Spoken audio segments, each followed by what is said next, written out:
ceramah singkat penuh faedah. Bismillahirrahmanirrahim. Assalamualaikum warahmatullahi wabarakatuh. Alhamdulillahirabbil alamin. Alhamdulillahilladzi hadana lihadza wa ma kunna linahtadiya laula an hadanallah.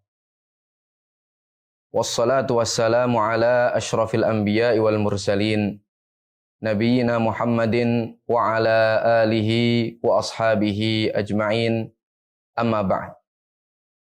Ikhwatal Islam, a'azzani Allahu wa iyyakum.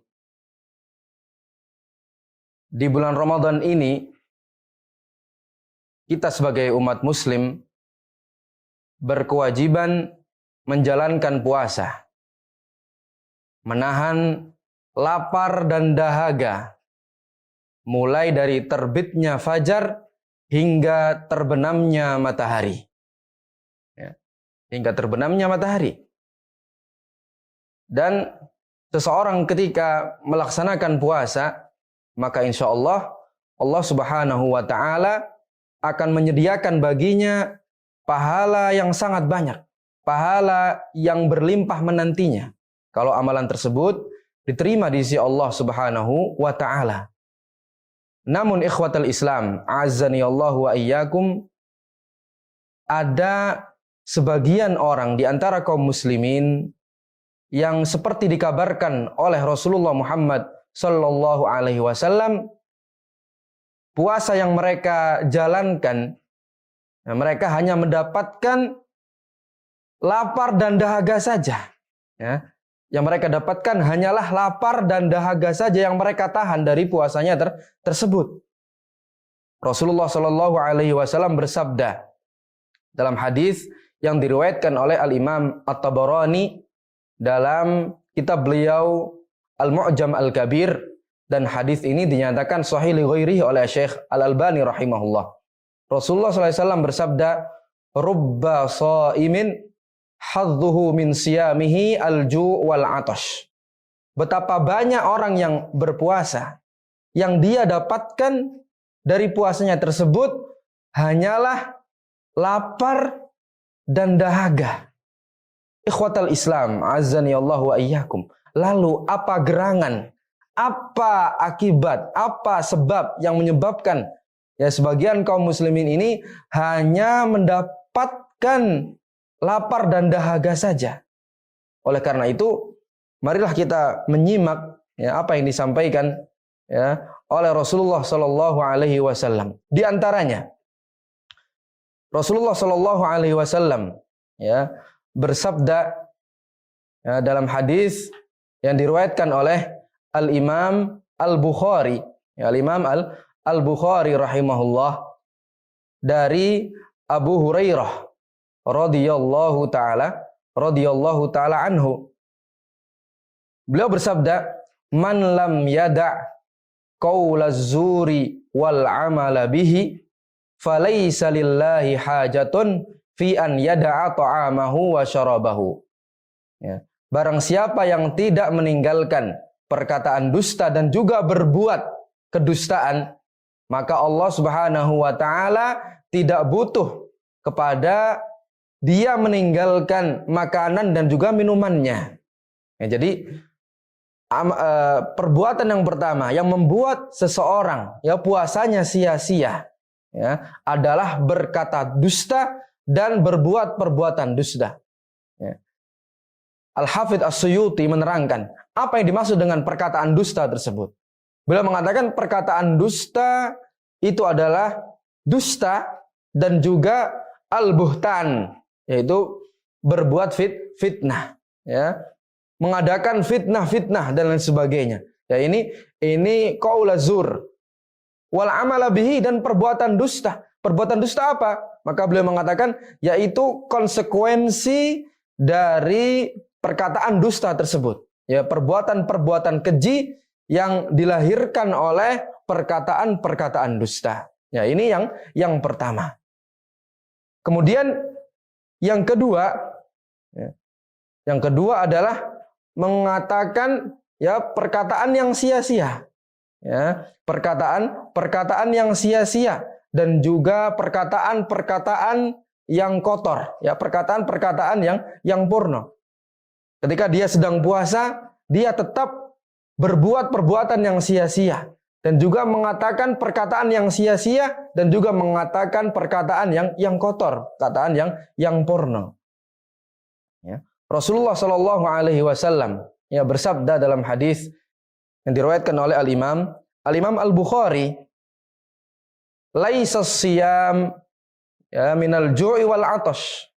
Puasa itu bukan hanya menahan lapar dan juga menahan dahaga. Wa innamas siyamu minal laghwi war rafas. Tapi puasa yang benar-benar puasa yang hakiki itu menahan diri dari yang namanya perkataan yang sia-sia, perbuatan yang sia-sia dan juga ar-rafas, ya, perkataan-perkataan yang kotor. Fa in sabbaka ahadun au jahila alaika, apabila seseorang mencelamu atau berbuat jahil kepadamu, falyaqul inni shaimun, maka hendaklah dia mengatakan, ya, saya sedang berpuasa ya. Maka seseorang ketika berpuasa ya bukan hanya menahan lapar dan dahaga, tapi hal-hal ini, ya, perbuatan-perbuatan ini, perbuatan yang sia-sia ini dia harus tahan juga. Perkataan yang sia-sia ini dia harus tahan juga. Dan banyak sekali perbuatan yang sia-sia, perkataan yang sia-sia yang tidak sama sekali tidak mendapatkan pahala di sisi Allah Subhanahu wa taala. Seseorang ya, ketika menghabiskan waktunya, ya, ketika puasa menghabiskan waktunya untuk misalkan bermain game, ya, bermain game dan lain sebagainya, ya, maka ini perbuatan yang sia-sia. Atau ngobrol ke sana kemari, ke utara, ke selatan, tidak ada tujuannya. Ini perkataan yang sia-sia, yang tidak mendapatkan, yang tidak mendatangkan manfaat baginya. Maka hendaklah dia menghindari agar dia mendapatkan kesempurnaan dari puasanya tersebut. Ikhwatal Islam, a'azzakumullah. Kemudian yang ketiga yang membuat seseorang puasanya sia-sia adalah dia melakukan berbagai macam maksiat. Ya. Dia tetap melakukan berbagai macam maksiat ya ketika berpuasa. Maka melakukan maksiat di selain bulan Ramadan diharamkan. Ya apalagi di bulan Ramadan yang notabene dia harus menahan dirinya dari perbuatan-perbuatan maksiat tersebut. Ada sebuah nasihat yang sangat mulia yang disampaikan oleh Jabir bin Abdullah radhiyallahu taala anhuma. Beliau mengatakan, "Idza sumta falyasum sam'uka wa basaruka wa lisanuka." Apabila engkau berpuasa, maka hendaklah berpuasa juga pendengaranmu, dan juga hendaklah berpuasa juga penglihatanmu, dan juga lisanuk, dan juga lisanmu. Ya. Fa'alaika bis-sakinah wal waqar. Dan ketika berpuasa hendaklah dia tenang, ya, berwibawa dalam puasanya tersebut. Wada' adzal khadim, dan tinggalkanlah ya menyakiti pembantu dan sebagainya. Ya.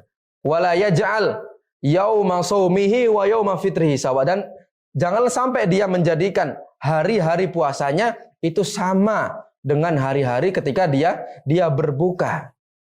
Ya, oleh karena itu Al-Hafidz Ibnu Rajab, ya, beliau mengatakan ya dalam kitab beliau Lataiful Ma'arif, ahwanus siyam tarkut ta'ami wasyarab. Seorang ya paling mudah ya dalam keadaan berpuasa itu cuma hanya meninggalkan makanan dan minuman saja. Itu puasa orang yang paling mudah. Ya, puasa yang paling mudah.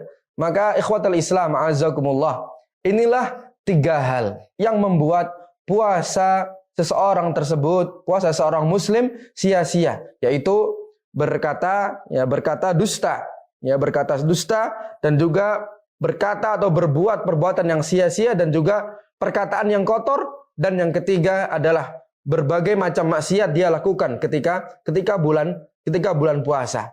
Dan kesimpulannya, ikhwatal Islam, azzakumullah, ketika seseorang mengerjakan perbuatan-perbuatan tersebut, maka kita katakan puasa dia sah ya selama dia tidak mengerjakan perbuatan yang dapat membatalkan puasa dari makan dan minum atau berhubungan suami istri dan lain sebagainya. Kita katakan puasa dia sah.